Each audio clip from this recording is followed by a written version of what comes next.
এরপরে প্রশ্ন হলো, আমাদের সমাজের কিছু লোক পরের সম্পদ ভোগ করে কিন্তু সেটি জেনেও চুপ থাকে, শরীয়তের আলোকে জায়েজ আছে কিনা? ভাই, অন্যের সম্পদ ভোগ করা যে হারাম এটা তো আমরা সবাই জানি, প্রশ্ন করার দরকার হয় না। কত বেশি ভয়াবহ সেটা প্রশ্ন করতে পারেন।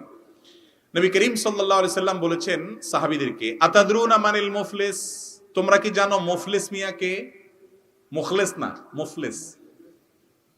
তো সাহাবীরা বলেন যে ইয়া রাসূলুল্লাহ, মুফলিস আমাদের মধ্যে আল মুফলিসু ফিনা মাল্লা দিনারাহু ওয়ালা দিরহামা, মাল্লা দিনার আলাহু ওয়ালা দিরহামা। আমাদের মধ্যে মুফলিস বলি আমরা ওই ব্যক্তিকে, অভাবী ভিখারি ওই ব্যক্তিকে বলি যার পয়সা কড়ি নাই। মুফলিস মানে অভাবী ভিখারি।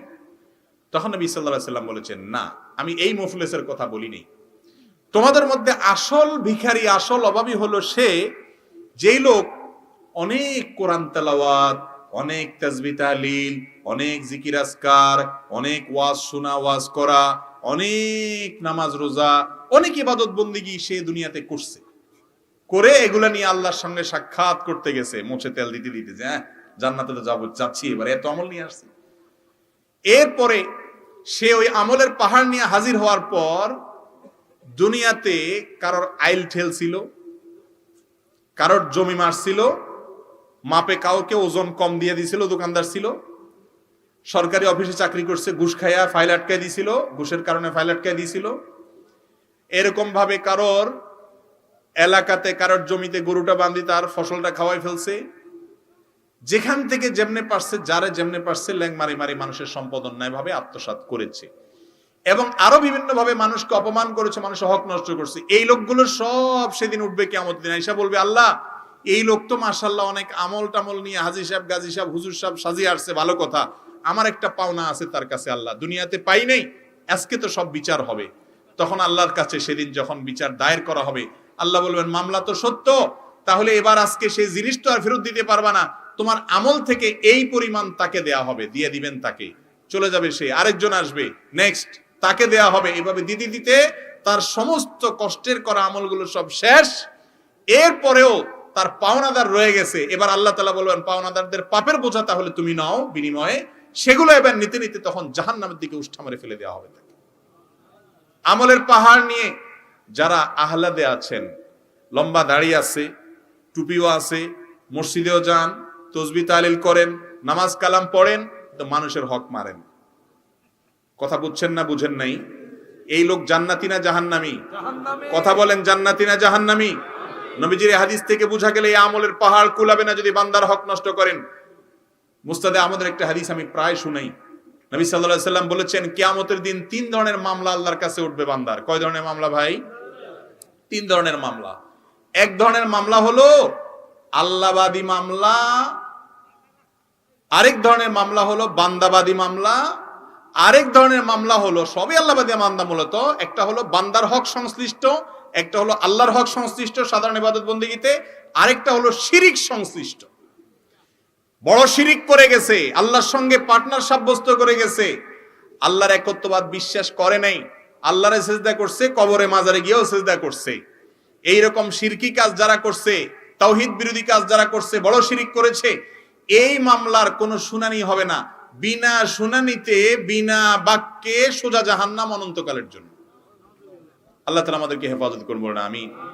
দ্বিতীয় মামলা হলো আল্লাহবাদী মামলা, মানে আল্লাহর ইবাদত বন্দেগীতে ত্রুটি করছেন, বিচ্যুতি করছেন, রোজা রাখছেন ঠিকমতো রাখেন না, নামাজ পড়ছেন ত্রুটি হয়েছে, এইগুলো আল্লাহ তাআলা চাইলে বান্দাকে বলবেন যাও মাফ করে দিলাম, আর চাইলে শাস্তি দিয়া পরে আবার মাফ করবেন এক সময়, ঈমান যদি থাকে।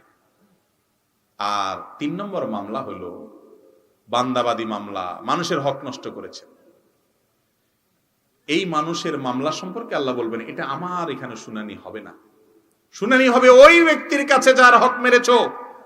সে যদি বলে আল্লাহ আমি ছেড়ে দিছি তো দিছি, কিন্তু সেদিন এমন একদিন, ওই দিন বাপ ছেলেকে ছাড়বে না, স্বামী স্ত্রীকে ছাড়বে না, ইয়াউমা ইয়াফিরুল মারউ মিন আখি, একজনকে দেখে আরেকজন পালাবে, কেউ কাউকে ছাড়বে। তাহলে দুনিয়াতে বাবারে, ভাইরে, অন্যের হক যদি মেরে থাকেন, কোন ইবাদত গুজারে কুলাবে না, কোন আমলে কুলাবে না, আল্লাহর কসম। কোরআন হাদিস একেবারে স্পষ্ট বলেছে ব্যাপারে, কোন লুকোচুরি নেই। মানুষের হক মারলে, মানুষের হক যদি আটকে রাখেন, স্বয়ং আল্লাহ রাব্বুল আলামিন সেটা মাফ করবেন না। এত ডেঞ্জারাস বিষয়। অনেক নফল আমল না করে মানুষের হকটা আদায় করেন। দুইটা হকের কথা সব জায়গায় বলি আমি। আমরা যারা সুযোগের অভাবে সৎ, সরকারি চাকরি পাই না, ঘুষ খাবো কোত্থেকে, নাউজুবিল্লাহ। তারপরে আপনি দোকানদার না, মাপে কম দিবেন কোত্থেকে, সুযোগই নেই, সৎ বা নানা কারণে অপরাধ অনেকগুলো এমনিই করেন নাই, মানুষের হক নষ্ট করেন নাই আলহামদুলিল্লাহ, বা এমনি আপনি ভালো মানুষ করেন নাই। এক দুইটা অপকর্ম আমরা বাংলাদেশের বেশিরভাগ মানুষ করি, হুজুর গায়রে হুজুর নেই, খুব কম সংখ্যক মানুষ হয়তো এখান থেকে মুক্ত আছেন। তার একটা হলো বাপ মায়ের সম্পদে বোনের অধিকার দিয়ে দিচ্ছেন তো সবাই হিসাব করে। ঠিক করতে তো পয়সা লাগে না, এখন আর ঠিক হয় না, কেউ সব চুপ হয়ে গেছে। বাপ মারা গেছেন, বাপের সম্পদে ছেলে হিসাবে আপনার যেরকম হক আছে আপনার বোনের আছে না নাই, দিয়া দিছেন হিসাব করে। কোরআন যতটুকু দিতে বলছে ততটুকু। এরকম বাপের পুত মায়ের পুত থাকলে হাত দাঁড়ান দেখি দু চারজন। দাঁড়ান দরকার নাই, খুব কম দাঁড়াবেন, আমি বুঝি, শরম দিতে চাই নাই, আমি বোঝার জন্য বললাম। যারা দেন নাই খুব সোজাবত শুনে রাখেন, বান্দার হক নষ্টকারীদের মধ্যে এরা সবচেয়ে ডেঞ্জারাস। কারণ আত্মীয়র হক নষ্ট করা, রক্ত সম্পর্কীয় আত্মীয় বোনের হক নষ্ট করা, বাইরের লোকের হক নষ্ট করার চেয়ে অনেক বেশি ভয়াবহ। কিন্তু আমরা দেই না, বোনদের হক দেই না। কেন? আবার মাসালা বানাইছি নিজেরা, কয় বাপের বাড়ির হক নিলে হয় না। নোয়াখালীরা কয় কি হয় না, মানে সয় না আর কি, শুদ্ধ বাংলায়। তো এই নোয়াখালীর এই এলাকাতে কয় বাপের বাড়ির হক নিলে কি কয়, হয় না। আপনি তো ফেনী মানুষ, আপনি জানেন তো, সয় না বলে। কি বাটপারি মাসালা চিন্তা করেন। একই বাপের সম্পদ, আপনি ছেলে আপনারে সইবে, উনি বোন উনি নিলে ওনার সইবে না। বাহ, মানে কিভাবে সম্পদ মারতে হয়, মাসালা কেমনে বানাইতে হয়, ইবলিস বানাইছে এই মাসালা। ভাইরে, বোনদের হক দিবেন তো ইনশাআল্লাহ। যুবকরা প্রতিজ্ঞা করেন, রিজিকের মালিক আল্লাহ, এটা দিয়ে দিলে যে আপনার কমে যাবে তা না, আল্লাহ আপনাকে আরো বাড়ায় দিবে। ঠিক না বে ঠিক? এখন মুশকিল হলো বোনরাও নিতে চায় না আজকাল। নিবে কেমনে? বেচারীরা ভয়ে শরমে নিতে চায় না। যদি নিয়ে নেই হক এখান থেকে, ভাই যদি বলে যে তোমার হক তো নিয়ে নিছে, এখন আবার কেন আসছো, বাপের বিটাতে একটু যাইতে মনে চায় না? ছোটবেলা থেকে যেখানে বড় হয়েছি, কি বলেন, আপনার বাবার সম্পদে আপনার বোনের যে হক আছে, যেটা যদি জমি জমা বুঝে দেন, তাহলে সে বোন আপনার বাড়িতে আসার অধিকার আছে না নাই? ভাই বোনের সম্পর্কে কি 2 দিনের না চিরদিনের? অতএব রক্ত সম্পর্ক হিসাবে, তার বাপের ভিটা হিসাবে, ভাইয়ের বাড়ি হিসাবে সে আপনার মেহমান হওয়ার অধিকার আছে না নাই? কিন্তু আমরা আজকাল এমন স্বার্থপর হয়েছি, সম্পদ নিয়ে আনিছে তো চলে গেছো, আবার আসবা কেন? ঠিক না বে ঠিক? এই ভয়ে মহিলারা আসে না। আর অনেক মহিলারা বলে না ভাই দেয়া লাগবে না, আমরা খুশি আছি, এমনি খুশি আছি। আবার কিছু ভাই আছে এমন বাটপার, কিছু লামসাম দিয়া কয় এখন আল্লাহ তো তোমাদেরকে অনেক দিছে, তো তোমরা তো এদুর পাও, এদুর দিছি, তোমরা খুশি নি। বোন বেচারে নাখোশ হয়ে কই থাকবো? যদি বলেন আমি নাখোশ, কবো আরে বেটা বেয়াদব, তাহলে তো আর বাড়িতে আস না কোনোদিন আমার। ঠিক না বে ঠিক? বেচারি বাধ্য হইয়া রাজি হয়। এগুলা সবগুলা হলো 2 নাম্বারই এবং হারাম খড়ি। বেঁচে থাকবেন তো ইনশাআল্লাহ।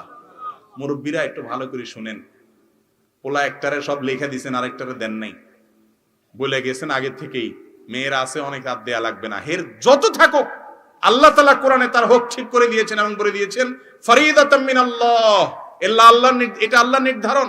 তোমার সম্পদে আল্লাহ এতটুকু অমুকের জন্য ততটুকু রেখেছে, তোমার কোনো এখতিয়ার নাই সেটাকে পরিবর্তন করার, বাপেরও ক্ষমতা নাই তার নিজের সম্পদে এক সন্তানকে দেওয়ার আর এক সন্তানকে না দেওয়ার। কথা কি বুঝছেন না বুঝেন নাই? ইমরান ইবনে হুসাইন রাদিয়াল্লাহু তাআলা আনহু এক ছেলেকে কিছু হাদিয়া দিয়ে আসছে। আয়েশা বলে ইয়া রাসূলুল্লাহ, ছেলেকে দিয়ে আসছে। নবীজি বলছেন অন্যগুলোরে দিছো? বলে দেই নাই। বলে যে সবগুলোকে দিয়ে আসো। ওয়াত্তাকুল্লাহ আ'দিলু বাইনা আওলাদিকুম, আল্লাহকে ভয় করো সন্তানদের দানের ক্ষেত্রে। আল্লাহ যা বলেছেন এটাকে ঠিক রাখো, ইনসাফ করো।